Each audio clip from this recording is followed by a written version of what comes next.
So ప్రస్తుతం మనం జూబ్లీహిల్స్ నియోజకవర్గ పరిధిలో శ్రీనగర్ కాలనీలో అయితే శ్రీనగర్ కాలనీ డివిజన్ దగ్గర ఉన్నాము. మరి ఇక్కడ ఉప ఎన్నిక అయితే జరుగుతుంది. సో ఎట్లా జరుగుతుంది ఏంటి ప్రజల ఒపీనియన్ అయితే తెలుసుకుందాం. మరి ఎవరికి ఓటు వేయాలనుకుంటున్నారు ఏందని చెప్పేసి మనం ముందు అయితే అడుగుతున్నాం. నమస్తే అన్న. నమస్తే. ఏం పేరన్నా మీ పేరు? దయానందన. ఓకే. జూబ్లీహిల్స్లో ఉప ఎన్నిక జరుగుతుంది కదా, సో ప్రజలు ఎవరికి ఓటు వేయాలనుకుంటున్నారు, సో ఏంటి అసలు మీరు ఎవరికి మద్దతు తెలుపుదాం అనుకుంటున్నారు? ప్రజలంతా నిర్ణయించి డిసైడ్ చేశారు బీజేపీకి ఓటేయాలని కోరుకుంటున్నారు. ఒక రౌడీ షీటర్కి వస్తే గుండాయిజం అవుతుందని ప్రజలు కోరుకుంటున్నారు. ఇంకోటి రేవంత్ రెడ్డి కూడా రోడ్ షోకి వచ్చింది, ఏం అవగాహన జూబ్లీస్ గురించి ఏం అవగాహన లేదు. జూబ్లీస్ విషయంలో ఎన్నికల విషయంలో సంక్షేమ పథకాల గురించి మాట్లాడాలా, అభివృద్ధి గురించి మాట్లాడాలా. కంటోన్మెంట్ సబ్జెక్ట్ అనేది తెలియకుండా కంటోన్మెంట్కు మేము మా కేంద్ర ప్రభుత్వము కోఆర్డినేటర్ గురించి డబ్బులు శాంక్షన్ చేస్తే అక్కడ విషయం ఇక్కడ చెప్పే అవసరం ఏముంది రేవంత్ రెడ్డి గారికి? అక్కడ సబ్జెక్టే కాదు, జూబ్లీస్ విషయంలో ప్రజలకు ఏం చేస్తావు 2 years నుంచి 5 years గ్యారంటీ ఏం చేసినావు? తర్వాత జూబ్లీస్ ప్రజలకు ఏమి ఇబ్బంది ఉంది, డ్రైనేజ్ ప్రాబ్లం ఉంది, సంస్థాగత ప్రాబ్లం ఉంది. ఆ విషయంలో మాట్లాడాలి. ఆగుణ లేని ముఖ్యమంత్రికి కాంగ్రెస్ రాదు. గుండాయిజంకి ఇచ్చిన టికెట్ అది కాంగ్రెస్ పార్టీలో సోనియా గాంధీ డిసైడ్ చేయలేదు టికెట్, ఎంఐఎం పార్టీ డిసైడ్ చేసింది, దారుస్థలంలో చేసినది టికెట్ గుండాయిజంకి కాంగ్రెస్. ఇప్పుడు బీజేపీ రాష్ట్రంలో అధికారం లేదు కదా, మరి జూబ్లీహిల్స్ దీపక్ రెడ్డి గారు ఓటేసి ఎట్లా అభివృద్ధి చేస్తారు?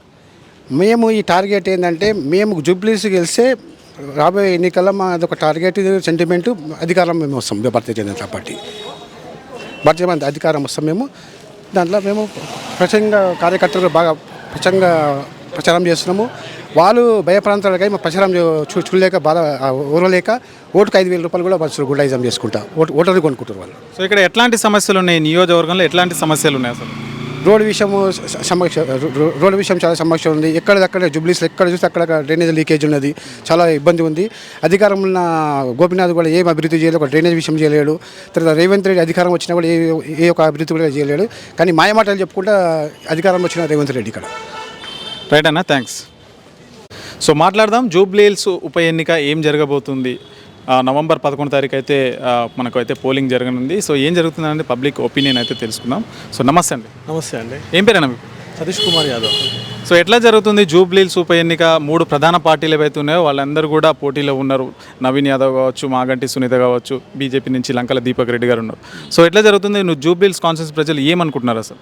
మేము జనరల్గా పబ్లిక్లో తిరుగుతూ ఉన్నాం. మధ్యలో పబ్లిక్ ఏమనుకుంటున్నాం అంటారంటే గత 10 ఏళ్ళుగా టీఆర్ఎస్ గవర్నమెంట్ బీఆర్ఎస్ గవర్నమెంట్ చూసారు. ఆయన ఆల్రెడీ పెద్ద రౌడీ షీటర్. ఆయన గతంలో ఉన్న మాగంటి గోపీనాథ్ అందరినీ బెదిరించి ఆ ముస్లింల ఓట్లు మైనార్టీల ఓట్లు ఎంచుకొని గెలిచినట్టు, ఆయన నిజాయితీ గెలిచినట్టు వ్యక్తి కాదు. ఇప్పుడున్నటువంటి కాంగ్రెస్ పార్టీ ఇంకా పెద్ద దొంగల పార్టీ, అదొక కాండ్ల పార్టీ. ఎంఐఎం ముసుగులో వస్తున్నటువంటి కాంగ్రెస్ పార్టీ అదొక కాన్ పార్టీ. దాన్ని ఎవరు తీయాల, ఎవరు గుర్తించలేక వాళ్ళు ఇలా రేవంత్ రెడ్డి ఓడిపోతున్న భయంతో వాళ్ళు రోజు గల్లీపోటీ తిరుగుతూ ఉన్నాడు. ఒక్కో గల్లీపోటీ రేవంత్ రెడ్డి నువ్వు భయంతో ఆయనకి ఎక్కడైతే ఓడిపోతున్నా గవర్నమెంట్ పడిపోతుంది, నేను పడిపోతున్నా, ఇజ్జత్ అంతా పోతుంది కేంద్రంలో అనుకొని ఇవాళ గల్లీ తిరిగి అమ్మా దండం పెట్టి అలా ఓటు ఆడుతూ ఉన్నాడు. కాంగ్రెస్ పార్టీకి అవకాశం లేదు. ఎక్కడ కాదు రాష్ట్రంలో ఏడ పోటీ చేసినా చిత్తు ఓడిపోతారు, ఉరికి కొడతారు ప్రజలు కాంగ్రెస్ పార్టీని. వాళ్ళ ఊళ్ళలో పోతే 6 పథకాలు అన్నారు, ఒక్క పథకాలను వేసిరా? 425 పథకాలు తీసుకొచ్చారు, ఒక్క పథకాలను తీసుకొచ్చిర్రా? ఏం ముఖం పెట్టుకొని ఓట్లాడతారు కాంగ్రెస్ పార్టీ నుంచి? ఏ ముఖం పెట్టుకోండి? రోడ్లు వేసామని మీరు ఓటాడతారా? లేకపోతే ఇండ్లని కూలగొట్టినా మేము రోడ్లకు దీన్ని తీసుకొచ్చి బదార్లో పెట్టినా మిమ్మల్ని అందుకు ఓటాడతారా? లేకపోతే డబల్ బెడ్రూమ్ ఇండ్లు ఇన్నందుకు ఓటాడతారా? ఏ ముఖం పెట్టుకుని మీకు ఇజ్జత్ సిగ్గు శరం ఉండాలి. మీరు కాంగ్రెస్ పార్టీకి ఓటాడడానికి ఏ ముఖం పెట్టుకుంటారు మీరు? ఇవాళ ప్రజలు చెప్తా ఉన్నారు, ఈ కాంగ్రెస్ పార్టీని బొంద పెడతాం మేము, ఈ బీఆర్ఎస్ పార్టీని బొంద పెడతాం మేము. ఇప్పటి వరకు భారతీయ జనతా పార్టీ వారికి ఓటేస్తామని చెప్తాం, వాళ్ళు చెప్తారు. మేము మా వ్యక్తిగతంగా అనుభవంతో చెప్తా ఉన్నాం.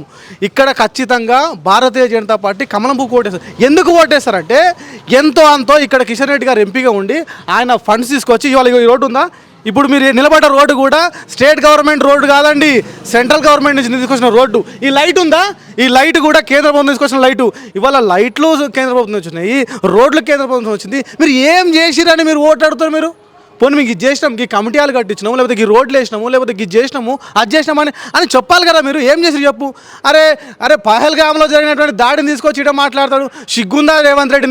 నీకేమన్నా సిగ్గు శరం? భారతదేశంలో పుట్టినావా లేకపోతే పాకిస్తాన్లో పుట్టినావా? నువ్వు పాకిస్తాన్లో స్పోక్ పర్సన్, నువ్వేమన్నా పాకిస్తాన్ గురించి మాట్లాడుతూ ఉన్నావు. పహల్గామ్లో జరిగిన జాడి గురించి మనం మాట్లాడుతూ ఉన్నాడు. ఏమన్నా తాయి మాట్లాడుతున్నావా లేదా సోయి ఉండి మాట్లాడుతున్నావా? ఇవాళ భారతదేశ సైన్యాన్ని ప్రపంచ దేశాలకు గొప్పగా చెప్పుకుంటా ఉన్నారు. ఇవాళ భారతదేశంలో నరేంద్ర మోడీ గొప్ప నాయకుడు. ఇవాళ తలెత్తుకొని తిడుతూ ఉన్నారు ప్రపంచ దేశాల్లో ఉండే మన హిందువులు, ఇవాళ భారతీయులు. ఇవాళ నువ్వు వాళ్ళని కించపరిచే విధంగా, భారతదేశాన్ని కించపరిచే విధంగా ఇష్టం వచ్చిన మాట్లాడితే ఉరికిచ్చి కొడతాం కాంగ్రెస్ పార్టీ. మీరు ఇవాళ రేవంత్ రెడ్డి నువ్వు గల్లిపని తిడుతూ ఉన్నావు. నిన్న వచ్చి బోరబండ్లో మాట్లాడుతూ ఉన్నాడు. బోరబండ్లో పీజీఆర్ విగ్రహం పెట్టిస్తాం. పీజీఆర్ గారు అంటే మాకు కూడా అభిమానం ఉంది, పీజీఆర్ గారు అంటే మేము కూడా ప్రేమిస్తాము, ఆయన ప్రజల నాయకుడు. కానీ అదే బోరబండ చౌరస్తాలో ఛత్రపతి శివాజీ విగ్రహం ఉంటే తీపిచ్చిన ఘనత నీది. మరి నీకు అంత దమ్మున్న మొగోడివి అయితే నువ్వు అక్కడ పెట్టరాదు, విగ్రహం పెట్టరాదు. ఇప్పుడు నీ గవర్నమెంటే ఉంది కదా, నీ కాంగ్రెస్ గవర్నమెంట్, నువ్వు ముఖ్యమంత్రి ఉన్నావు కదా, తీసిన విగ్రహాన్ని ఫస్ట్ పెట్టి కదా, ఆ తర్వాత పీజీఆర్ విగ్రహం పెట్టు, ఇంకో విగ్రహం పెట్టు, మేము స్వాగతిస్తాం. ఎన్టీఆర్ విగ్రహం పెడతాను. ఈ విగ్రహాల పంచాయతీ ఏంది భయ్? మాకు ఇంకా ఈ వెనకట 1947లో లేము. అభివృద్ధి కావాలి, డెవలప్మెంట్ కావాలా. ఇవాళ దాని గురించి మాట్లాడు. ఆడ విగ్రహం పెట్టిస్తా, ఈడ విగ్రహాలు చాలా ఉన్నాయి, నువ్వు పెట్టించిన అవసరం లేదు. జాగలేకనే చాలా ఉన్నాయి, రోడ్డుకో విగ్రహాలు అయిపోయినాయి. ఈ విగ్రహాల పంచాయతీలు వద్దు మాకు. డెవలప్మెంట్ ఏం చేస్తావు? ఇన్ని రోజులు ఏం చేసినావు? నీకు దిక్కు దివానా లేదు. రేవంత్ రెడ్డి ఏం మాట్లాడుతూ అర్థం కావట్లేదు. ఇక బీఆర్ఎస్ పార్టీ అయితే ఇక సైలెంట్ అయిపోయి ఎట్లాగో వాళ్ళకి అర్థమైంది, ఓడిపోయినా అర్థమైపోయింది. వాళ్ళు ఎట్లాగో పెద్దగా ప్రచారం కూడా ఏం చేయట్లేరు, సైలెంట్గా ఉన్నారు. వాళ్ళు పెద్ద కాన్సన్ట్రేషన్ కూడా చేయట్లేరు. ఇది జరుగుతుంది జూబ్లీస్లో. బీజేపీ గెలుస్తారని మేము పూర్తిగా అనుకుంటా ఉన్నాం. ప్రజలు ఇవాళ మీరు ఏ అక్కని అడిగినా, ఏ చెల్లెని అడిగినా, ఏ అన్నని అడిగినా, ఏ తమ్మిని అడిగినా, ఛాయ్ షాపు అడుగు, టిఫిన్ సెంటర్ని అడుగు, లేకపోతే ఈ కాలేజీలో శారదా డిగ్రీ కాలేజ్ ఉంది, ఇక్కడ కూడా పిల్లలు అడుగు. మీరు అమ్మ తెల్ల ఎవరికి కొత్త ఓటర్స్ నరేంద్ర మోడీ గారికి ఇస్తా అంటారు. 18 ఏళ్ళు దాటిన ప్రతి ఒక్క యువకుడు, కొత్త ఓటరు ప్రతి ఒక్కరు నరేంద్ర మోడీ కమలం పూకేస్తా అంటారు. ఈ అవినీతి పాలనకి ఏమో, ఈ అవినీతి కుతంత్రం పాలన ఏమో, మరో పాకిస్తాన్ అవుతుంది ఈ జూబ్లీహిల్స్. గుర్తుపెట్టుకోండి ప్రజలారా. ఏదైతే ఇక్కడ హైదరాబాద్లో ఎంఐఎం పాలిస్తున్న ప్రాంతాలు ఒక్కసారి వెళ్ళి చూడండి. ఆ గల్లీలో అడుగు కూడా పెట్టారు హిందువులు. ఇవాళ కాంగ్రెస్ పార్టీకి వేస్తే ఇదో ముస్లిం ఏరియా అవుతుంది. హిందువులు కనీసం గుళ్ళకు పోయి దండం పెట్టుకునే పరిస్థితి ఉండదు ఇక్కడ కాంగ్రెస్ పార్టీకి ఓటేస్తే. హిందువులు కూడా పూర్తిగా మేము అందరం ఇక్కడ ఉన్నటువంటి ఎంఐఎం ద్రోహులు, ఎంఐఎం ముస్లింలు, పాకిస్తాన్, ఆఫ్ఘనిస్తాన్, తుర్కిస్తాన్ నా పిచ్చనా కొడుకు అందరు వచ్చి ఇది ఒక అడ్డ మారుతుంది ఈ జూబ్లీహిల్స్. దయచేసి హిందూ మిత్రులారా, ఓ హిందూ బంధువులారా, మనం మేలుకోకపోతే ఈ ముస్లిం నా కొడుకులు, ఈ తుర్క నా కొడుకులు దీన్ని మొత్తం ఆక్రమిస్తారు, మరో పాకిస్తాన్ చేస్తారు. తస్మాత్ జాగ్రత్త. దీన్ని ఖచ్చితంగా మనం అందరం యూనిట్తోని మన గుర్తు, మన దేశ పార్టీ, మన నరేంద్ర మోడీ గారికి ఓటేయాలి, కమలంకు ఓటేయాలని మేమందరం యూత్ డిసైడ్ చేసినాం, యువకులం అందరం డిసైడ్ అయినాం. ఇలాంటి దొంగ నాయకులని తరిమి కొట్టాలా, బీజేపీని ఇక్కడ నిలబెట్టుకోవాలా. మన పార్టీ, మన జెండా, మన కాషాయపు జెండా, మన కమలం పువ్వు, మన నరేంద్ర మోడీ అని నేను చెప్తా ఉన్నా. కానీ ఇక్కడ కాంగ్రెస్ పార్టీ అయితే అధికారంలో ఉంది, ప్రతి ఒక్కరు కూడా అభివృద్ధి కోరుకుంటారు. మరి బీజేపీ అధికారంలో లేనప్పుడు అభివృద్ధి ఎట్లా సాధ్యమవుతుంది అంటే ఏం చెప్తారు? ఇప్పుడు గత 3 ఏళ్ల నుంచి కాంగ్రెస్ గవర్నమెంటే ఇక్కడ ఉంది. ఏమన్నా చేసిరా చెప్పు. నేను రెడీ. ఏ చర్చకు నువ్వు బోరబండ చర్చకు వస్తావా? సిద్ధం. రెహమాన్దార్కి వస్తావా? సిద్ధం. షేక్పేట రమ్మంటావా? సిద్ధం. ఇదే అమీర్పేట చౌరస్తాకు వస్తావా? నేను సిద్ధం. ఎక్కడ డెవలప్ చేసినావు చెప్పు. నువ్వు 3 ఏళ్ల నుంచి ఇదే కాంగ్రెస్ గవర్నమెంట్ ఉంది కదా, ఎక్కడ డెవలప్ చేసిర్రా? ఇంతో అంత డెవలప్ చేసింది కేంద్రం నుంచి వచ్చిన నిధులే. వీళ్ళ పైసలు వీళ్ళ కాడ జోబులు ఏడ ఉన్నాయి పైసలు? పైసలు లేవు, మమ్మల్ని ఎవడు నన్ను సీడ్చిన పైసలేనామని శరం తప్పి మాట్లాడుతున్నారు రేవంత్ రెడ్డి. ఆయన ఏం చేస్తాడు? ఆయన చేయలేకనే చేతులు ఎత్తేసిండు. ఎంతో అంతో కేంద్రం నుంచి వచ్చిన డబ్బులు ఇస్తే ఆ డబ్బులతోనే ఇవాళ డెవలప్మెంట్ అవుతున్నాయి. ఇవాళ జూబ్లీహిల్స్లో ఎన్నో కమిటీలు కట్టిర్రు, ఎన్నో రోడ్లు వేసిర్రు, ఎన్నో పథకాలు తీసుకొచ్చిర్రు. అవి ఏవి కూడా ఎన్నో బోర్లు వేసిర్రు. ఇవాళ కిషన్ రెడ్డి గారు ఒక సమస్య మీద కొడితే అక్కడ నిలబడి వాళ్ళ దగ్గర డబ్బులు లేకుంటే కేంద్రం వచ్చిన నిధులు తీసుకొచ్చి ఆ నిధులు డబ్బులు ఖర్చు పెట్టి ఇవాళ డెవలప్ చేస్తూ ఉన్నారు. కాంగ్రెస్ పార్టీ చేయకనే కదా ఈ బాధ అంతా, చేయకనే ఇవాళ బీజేపీకి వేస్తూ ఉంటారు కదా. అసలు ఇక్కడ బీజేపీ పోటీనే లేదు, బీజేపీకి ఓటేసినా బీఆర్ఎస్ పోతుందని చెప్పేసి కాంగ్రెస్ వాళ్ళు నవ్వుతారండి. ఎవడన్నా చెప్పేతోనికన్నా ఉండాలి ఏమన్నా. బీజేపీ లేదనేది గెలిచేది బీజేపీ. రేపు 14 తారీఖు తెలుస్తుంది ఎవరు గెలుస్తారు, ఎవరు ఓడిపోతారండి. భారీ మెజారిటీతో 40,000 మెజారిటీతో నరేంద్ర మోడీ గారి గెలుపుకి ఇది ఒక డబుల్ ఇంజన్ సర్కార్కి ముందే వస్తున్నటువంటి కానుక, హిందువులకు వచ్చే కానుక ఇది. భారతీయ జనతా పార్టీ గెలబోతూ ఉంది. మీ ప్రజలు చెప్తా ఉన్నారు. మీరేదో మీరు పైసలు ఇచ్చి ఆల్రెడీ డబ్బు కొట్టించి కూడా కాదు కదా, మీకు నచ్చిన కొన్ని ఛానల్లో లేకపోతే సోషల్ మీడియాలో వానికి పేమెంట్ షీట్లు ఇచ్చి మీరు డబ్బు కొట్టించి కూడా కాదు కదా. జెన్యున్గా ప్రజల మధ్యలో ఏముందో గుండెల వాళ్ళని చెప్తున్న మాట ఇది, నేను చెప్తున్న మాట కాదు. మీరు కూడా చూస్తూ ఉన్నారు. ఇక్కడ చాలామంది మీరు కూడా చూసి వెళ్ళాక నుంచి డెబ్యూట్ తీసుకుంటారు. ప్రతి ఒక్కరు అట్టే చెప్తున్నారు. చూసారు కదా మీరు కూడా. సో ఫైనల్గా ఏం చెప్తారన్న? ఒకటి హిందువులారా, ఓ అన్నదమ్ములారా, అక్క చెల్లెళ్ళారా, ఓ యువకులారా, భారతీయ జనతా పార్టీకి ఓటేసుకుందాం. మన పార్టీ, మన గుర్తు, మన కమలం గుర్తు వాటికి ఓటేద్దాం. ఈ కాంగ్రెస్ పార్టీ ఖాన్ గుర్తు, ఈ కాంగ్రెస్ పార్టీ ఎంఐఎం ముసుగులో వస్తున్నటువంటి వీరికి ఓటు వేయొద్దు. ఓటేసి మన జీవితాలు ఆగం చేసుకోవద్దు. మరో పాకిస్తాన్ అవుతుంది కాంగ్రెస్ పార్టీకి ఓటేస్తే, గుర్తు పెట్టుకోండి ప్రతి ఒక్కరు. ఇగో ఇక్కడ చూడండి, అక్కడ చూడండి ఒకసారి, స్టిక్కర్ కూడా బీకేస్తున్నారు. వచ్చి వేసిన స్టిక్కర్లు కూడా బీకేస్తుర్రు. అది ప్రజలు ఉన్నటువంటి అది. సో మీరు ఒక్కటే, మనం గెలవబోయేది బీజేపీ, రాబోయేది డబుల్ ఇంజన్ సర్కారు. ఇన్నేళ్ళు ఎదురయ్యా, ఇన్నేళ్ళు, ఇంకా ఎన్నేళ్ళు, 70 ఏళ్ళ స్వతంత్ర భారతదేశంలో ఈ తెలంగాణ రాష్ట్రం ఏర్పరచుకున్న ఏం బాగుపడింది? ఏం బాగుపడింది? మేము ఉస్మానియాలో ఉద్యమాలు చేసినాం, దెబ్బలు తిన్నాం, కేసులు పెట్టుకున్నాం. ఇప్పటివరకు ఏమైనా మారిందా? తెలంగాణ ఉద్యమం వచ్చి చేసినాము, దెబ్బలు తిన్నాము, కేసులు పెట్టుకున్నాము. కేసీఆర్ 10 ఏళ్ళు పాలన చేసిండు. ఏం మారింది? హైదరాబాద్లో ఏం మారింది? ఊళ్ళలో ఏం మారింది? ఇక్కడే మారింది? ఈ గల్లీలో మారింది? ఏమైనా మారిందా? ఒక్కసారి, ఇప్పటి వరకు భారతీయ జనతా పార్టీ ఈ తెలంగాణ రాష్ట్రంలో అధికారం రాలేదు. ఒక్కసారి అధికారం ఇవ్వండి, భారతీయ జనతా పార్టీ ఏందో చూపిస్తుంది. ఇవాళ నార్త్ సైడ్ పోండి, ఇవాళ ఎంత అభివృద్ధి చెందుతా ఉన్నారు, ఎన్ని కేంద్రం నుంచి ఎన్ని ఫండ్స్ చేసుకుంటా ఉన్నారు. నిజాయితీ గలటువంటి ప్రభుత్వం, నిస్వార్థంగా ధర్మం కోసం పనిచేసేటువంటి పార్టీ ఏదైనా ఉంది అంటే భారతీయ జనతా పార్టీ కమలం పువ్వు. అందుకే మేము అందరం కూడా, యువకులం అందరం కూడా డిసైడ్ అయినాం, ఈసారి ఖచ్చితంగా ఎవడెన్న రాని, ఎన్ని కుట్రన్న మండని, కమలం పువ్వుకు ఓటు వేసుడు బరాబరే, గెలిపించుడు. సో మాట్లాడదాం జూబ్లీ హిల్స్ నియోజకవర్గ ప్రజలు ఏమనుకుంటున్నారు అని చెప్పేసి. అన్న నమస్తే. అన్న నమస్తే, చెప్పండి. ఏం పేరన్నా మీ పేరు? నా పేరు కనకరాజు ముదిరాజ్ అన్న. ప్రస్తుతం జూబ్లీ హిల్స్లో అయితే ఉప ఎన్నిక జరుగుతుంది. సో ఏమనుకుంటారు ప్రజలు, ఏమనుకుంటున్నారు, ఎవరికి ఓటేద్దాం అనుకుంటున్నారు, ఏంటి పరిస్థితి అసలు ఇక్కడ? ప్రజలు ఖచ్చితంగా బీజేపీకి ఓటేయాలనుకుంటున్నారు అన్న. ఎందుకంటే ఒక విషయం గమనించాలి, కాంగ్రెస్కు టికెట్ వచ్చిందంటే అది ఎంఐఎం డిసైడ్ చేసింది. ఎందుకంటే ఎంఐఎం అభ్యర్థి లేడు కాబట్టి ప్రజలు గమనించాలి. అందరికీ తెలుసు ఆల్రెడీ ఎంఐఎం ఇచ్చిన టికెట్ అది కాంగ్రెస్కు. కాబట్టి కాంగ్రెస్ ఓటేస్తే అదంతా ముస్లిం సంబంధించిన అదే అయిపోతుంది. కాబట్టి కాంగ్రెస్కి ఓటు. కానీ ఇక్కడ అభివృద్ధి కావాలి కదా అన్న. అభివృద్ధి కావాలంటే మరి అధికారంలో ఉన్న కాంగ్రెస్ పార్టీ ఉంది, మరి బీజేపీకి ఓటేస్తే అభివృద్ధి ఎట్లా జరుగుతుందని చెప్పేసి కూడా క్వశ్చన్ వస్తుంది కదా అక్కడ. బీజేపీ కేంద్రం ఉంది కాబట్టి కేంద్రం నిధులు కంపల్సరీ వస్తున్నాయి, ప్రజలకు అందుతున్నాయి. ముద్రా లోన్లు కానివ్వండి, సుకన్య సమృద్ధి యోజన అట్లాంటివి కానివ్వండి, ఇప్పుడు గ్యాస్ సిలిండర్ వచ్చేసింది, అది ఉజ్వల యోజన, అట్లాంటి చాలా సంక్షేమ పథకాలు ఉన్నాయి కేంద్రం సంబంధించినవి. కాబట్టి ఖచ్చితంగా బీజేపీ గవర్నమెంట్కు ఓటేసే ఛాన్సెస్ చాలా ఉన్నాయి. ఇప్పటివరకు ఎమ్మెల్యే మాగంటి గోపీనాథ్ ఉండే, ఆయన చనిపోవడంతో ఇక్కడ ఉప ఎన్నిక, ఆయన 3 సార్లు గెలిచిండు. సో ఆయన ఏం అభివృద్ధి చేసిండు అసలు? ఆయన అభివృద్ధి చేస్తే ఇప్పుడు నరేంద్ర మోదీ గారి కంటే ఎక్కువ చేసిండు ఆయన అభివృద్ధి. దేశమంతా కోరుకుంటూ నరేంద్ర మోదీ గారి ప్రభుత్వం కావాలని కోరుకుంటుంది. కాబట్టి ఖచ్చితంగా బీజేపీ గవర్నమెంట్కి రావాలని కోరుకుంటారు ప్రజలంతా. సో ఇక్కడ ఎట్లాంటి సమస్యలు ఉన్నాయన్న ప్రధానంగా? సమస్యలు అంటే చాలా వరకు కొన్ని ఏరియాల్లో మేము చూసినాము. ఇప్పుడు వడ్డెర బస్సు ఉంది, అక్కడ బోర్వెల్ సమస్య చాలా ఉంది. వీళ్ళు చాలా వరకు తిరగలేదు, రోడ్లు అధ్వానంగా ఉన్నాయి, చాలా డెవలప్మెంట్ అసలే లేదు. ప్రజలు కోరుకుంటారు ఖచ్చితంగా బీజేపీకి వేస్తారు. మాట్లాడదాం జూబ్లీ హిల్స్ ప్రజలు ఏమనుకుంటున్నారు ఏంటి అని. నమస్తే అన్న. నమస్కారం. సో జూబ్లీ హిల్స్లో ఉప ఎన్నిక అయితే జరుగుతుంది అన్న. సో ఎట్లా ఉంది, ఎట్లా జరుగుతుంది ప్రచారం, ఎట్లా జరుగుతుంది, ఎవరికి ఓటేయాలనుకుంటున్నాను? కాంగ్రెస్ వే నడుస్తుంది అన్న. నవీన్ యాదవ్కే ఇస్తాం మేము ఓటు. కంపల్సరీగా కాంగ్రెసే గెలుస్తుంది.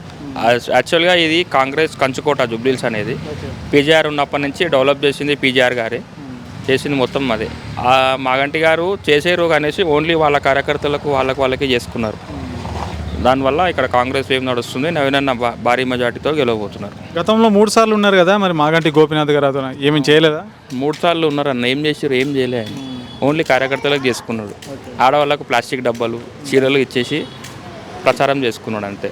అది అప్పుడు ఫస్ట్ టైం ఏమో ఆయన టీడీపీ నుంచి గెలిచిండు. అది కమ్మ సామాజిక వర్గం లోకల్ సెటిలర్స్ ఉండడం వల్ల గెలిచిండు. సెకండ్ టైం అయితే టీఆర్ఎస్ వేవ్ ఉండే. థర్డ్ టైం వచ్చేసి మా విష్ణన్న గారు కాంగ్రెస్ని వీడి బీఆర్ఎస్లోకి పోవడం వల్ల ఆయన ఉన్న సపోర్ట్ మొత్తం మాగంటికి వెళ్ళడం వల్ల ఆయన గెలిచాడు. సో నవీన్ యాదవ్ కుటుంబాన్ని అయితే రౌడీ షీటర్ కుటుంబం అని చెప్పేసి బీఆర్ఎస్ వాళ్ళు అంటున్నారు. మరి నిజంగా ఎట్లాంటి వాళ్ళు? మేము లోకల్గా మాకు తెలుసు ఎవరు రౌడీ షీటర్లు ఎవరు కారని. ఇప్పుడు రౌడీ షీటర్ అయితే వాళ్ళ ఇంటికి ఎమ్మెల్యేలు, మంత్రులు, ఎమ్మెల్సీలు, కార్పొరేటర్లు ఎవరు పోయి కూర్చోరు. ఎందుకంటే పబ్లిక్ వాళ్ళకి సేవ చేసే వాళ్ళు రౌడీ షీటర్ల దగ్గర ఎవరు కదన్న.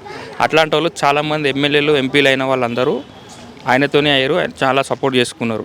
మీకు ఒక తెలియని విషయం ఏంటంటే పీజేఆర్కి చాలా ముఖ్యమైన అనుచరుడు చిన్న శ్రీశైలం యాదవ్ గారు. ఆయన వల్ల కొన్ని ఈ రాజకీయ నాయకులు ఈయన ఎదగొద్దు అది ఇది అని చెప్పేసి కొన్ని కారణాల వల్ల అట్లా చేసి పెట్టిర్రు. మేము చిన్నప్పటి నుంచి ఇక్కడనే పుట్టి పెరిగినాము. నవీనన్న కూడా గురించి మాకు తెలుసు. రవీనన్న 2012 నుంచి ఈ సేవా కార్యక్రమాలు స్టార్ట్ చేసిండు. ఆయన ఏం లేనప్పుడే చాలామందికి సేవ చేసిండు. అన్న ఈ ప్రాబ్లం ఇది ఉంది అని అంటే ఏ క్షణమైనా ఫోన్ లేపి మాట్లాడే వ్యక్తి ఆయన. అలా ఓకే అన్న, మాట్లాడదాం జూబ్లీహిల్స్ ప్రజలు ఏమనుకుంటున్నారు ఏంటి అని. నమస్తే అన్న. నమస్తే. సో ఎట్లా ఉందన్న ప్రచారం ఎట్లా జరుగుతుంది? అసలు జూబ్లీహిల్స్ ప్రజలు ఈ ఉప ఎన్నికల్లో ఎవరికి ఓటేద్దాం అనుకుంటున్నారు? ఇప్పుడు ప్రజలు మాత్రము అధికారంలో ఉన్న పార్టీకి వేస్తేనే బాగుంటుంది. ఎందుకంటే రానున్న పథకాలు కానీ అభివృద్ధి కానీ జరగాలంటే ఇప్పుడు ఈ ఎలక్షన్ వల్ల పార్టీ పడిపోయేది లేదు, గెలిచేది లేదు. ఉన్న పార్టీ ఉంటుంది ఆల్రెడీ. సో పబ్లిక్ ఏంటంటే ఉన్న అధికారంకి ఉన్న పార్టీకి ఓటు వేస్తేనే రానున్న డెవలప్మెంట్, ఇప్పుడు సీఎం గారు చెప్పారు, డెవలప్మెంట్ యాక్టివిటీస్ కానీ ఫండ్స్ కానీ వచ్చేటి కానీ ఏమున్నా ప్రాసెస్ నడుస్తుంది. ఇప్పుడు బీఆర్ఎస్ వచ్చినా కానీ వాళ్ళు చేసేది ఏముంటుంది, గవర్నమెంట్ నుంచి అఫీషియల్ గవర్నమెంట్ నుంచే రావాలి. సో అధికారంలో ఉన్న పార్టీకి వేస్తేనే బాగుంటుంది. ఎవరు క్యాండిడేట్ ఎవరు అని? ఇక్కడ నవీన్ యాదవ్ ఎట్లా ఉంది ఆయన? బాగుంది. వెల్ ఎడ్యుకేటెడ్, ఆయనకు కూడా అవగాహన ఉంది. ఆల్రెడీ 2 times ఒకసారి ఇండిపెండెంట్గా ఒకసారి ఎంఐఎం తోటి కూడా చేశారు. కాబట్టి ఒక యువకుడు, ఒక యూత్ కాబట్టి ఆయనకి ఇస్తే బాగుంటుందని మా అభిప్రాయం. థ్యాంక్స్ అన్న. ఓకే, తెలుసుకుందాం జూబ్లీహిల్స్ ప్రజలు ఏమనుకుంటున్నారు ఏంటి అని. నమస్తే అన్న. నమస్తే. మీ పేరేంటన్నా? అఖిల్. సో ఇక్కడైతే ఉప ఎన్నికలు అయితే జరుగుతున్నాయి. సో ఐడియా ఉందా? ఉంది. ఎట్లా అనుకుంటున్నారు? ఎవరికి ఓటేద్దాం అనుకుంటున్నారు ఏంటి? ప్రజెంట్ అయితే బీఆర్ఎస్కే ఇద్దాం అనుకుంటున్నాం. ఎందుకంటే ఈ 2 సంవత్సరాల్లో చాలా నెగిటివిటీ అనేది ప్రొవైడ్ అయింది. అనుకున్న వాగ్దానాలు చాలా చేయలేదు, ఏం చేయట్లేదు. సో క్యాండిడేట్ కాదు, పార్టీ పరంగా అయితే కాంగ్రెస్ మీద ఆపోజిట్ ఉన్నాం. సో కాబట్టిగా బీఆర్ఎస్కి వేస్తేనే ఈ ఎలక్షన్ వల్ల అయినా వాళ్ళు తెలుసుకోగలరు ఎలా చెయ్యాలి ఏంటనేది అనుకుంటున్నాం. కానీ అందరూ ఏమంటారు అంటే కాంగ్రెస్ పార్టీ అయితే అధికారంలో ఉంది కదా, మరి అధికారంలో ఉన్న కాంగ్రెస్ పార్టీని గెలిపిస్తేనే ఇక్కడ అభివృద్ధి జరుగుతుందని చెప్పేసి కూడా చాలామంది అంటున్నారు. 2 yearsలో ఇంకా ఏం అభివృద్ధి అనేది ఇంకా స్టార్ట్ చేయలేదు. ఈ జూబ్లీహిల్స్తో ఏం చేస్తారు? అధికారంలో అభివృద్ధి చేయమని 5 years చేయమని గెలిపించారు. ఆల్రెడీగా 2 years దాటిపోతుంది. రేపు డిసెంబర్తో 2 years అవుతుంది. ఇంకా అభివృద్ధి ఏముంది? ఈ ఎలక్షన్లో అయినా జనాలు వాళ్ళకు వ్యతిరేకంగా వేస్తే అప్పటికైనా జనాలు రివర్స్ అవుతున్నారని నెక్స్ట్ టైం అయినా కొంచెం భయపడి చేస్తారని అనుకుంటున్నాం. అంటే కేవలం ప్రభుత్వానికి వ్యతిరేకంగా మాత్రమే బీఆర్ఎస్ కోటేయాలంటున్నారా, లేదంటే బీఆర్ఎస్ క్యాండిడేట్లు వాళ్ళు మరి అభివృద్ధి చేస్తారన్నా? ప్రభుత్వం వ్యతిరేకంగా వేయాలనుకుంటున్నాం. ఎందుకంటే చెప్పిన హామీల్లో చాలా వరకు ఏం చేయలేదు. అండ్ చాలా ఇక్కడ పరిస్థితి అలాగే ఉందిలే కాంగ్రెస్ అది. సో ప్రభుత్వానికి వ్యతిరేకంగా వేయాలంటే బీఆర్ఎస్ కాకుండా వేరే ఉన్నాయి కదా, దాని కాకుండా వేరే దాన్ని కూడా వేయచ్చు కదా. వై బీఆర్ఎస్ అంటే కాంగ్రెస్ కంటే బెటర్ బీఆర్ఎస్ఏ అంతే. ఇప్పుడున్న కేసీఆరే రావాలని అనుకుంటున్నారు అందరూ. వాళ్ళు వస్తేనే, ఎందుకంటే ఒక వేలో ఉన్న తెలంగాణ గాడి తప్పిందని అనుకుంటున్నారు కాబట్టిగా. సో మళ్ళీ వాళ్ళతోనే అవుతుంది. వీళ్ళతో కుమ్ముళ్ళటాలు ఎక్కువ అయిపోతుంది. వీళ్ళకి పంచాయతీలు ఎక్కువ, నువ్వు ఇంత అంటే నేను ఇంత అన్నట్టు పంచాయతీలు చేసుకుంటున్నారు తప్ప రాష్ట్రాన్ని పక్కదారి పట్టి ఇచ్చేస్తున్నారు. సో ప్రతి దాంట్లో ఫస్ట్ ఉన్నది ఇవాళ ఎక్కడ చూసినా ఇది అది అనే జరుగుతున్నాయి. సో గతంలో మరి 3 సార్లు అయితే మాగంటి గోపీనాథ్ గారు అయితే గెలిచారు. సో ఎట్లా ఉండే అప్పుడు? అప్పుడంటే ప్రభుత్వం అదే కేసీఆరే అంతే, బీఆర్ఎస్ పార్టీయే. ఇక్కడ కాంగ్రెస్ అభ్యర్థి నవీన్ యాదవ్ పైన ఆయన రౌడీకి చెందిన ఫ్యామిలీ అని అంటున్నారు. సో దాని గురించి ఏం చెప్తారు? ఇక అది మనకు రౌడీ అని ఏమి ఉండదు. ఆ క్యాండిడేట్ మంచోడే అన్న, బట్ అది పార్టీ పరంగా అయితే మైనస్ అవుతుంది ఆయనకు అంతే. ఓకే అన్న, థ్యాంక్స్. మీ వ్యాపారం అభివృద్ధి కావాలని కోరుకుంటున్నారా? అయితే వెంటనే క్యూనస్ని సంప్రదించండి. Schools, colleges, banks, shops, office promotions, land promotions, political promotions, restaurant promotions, hospital promotions, పుట్టినరోజు వేడుకలు, శుభకార్యాలు, వ్యాపారాలు ఏవైనా, సందర్భం ఏదైనా ఇప్పుడే క్యూనస్ ద్వారా తెలియజేయండి. మీ వ్యాపారాన్ని అభివృద్ధి చేసుకోండి.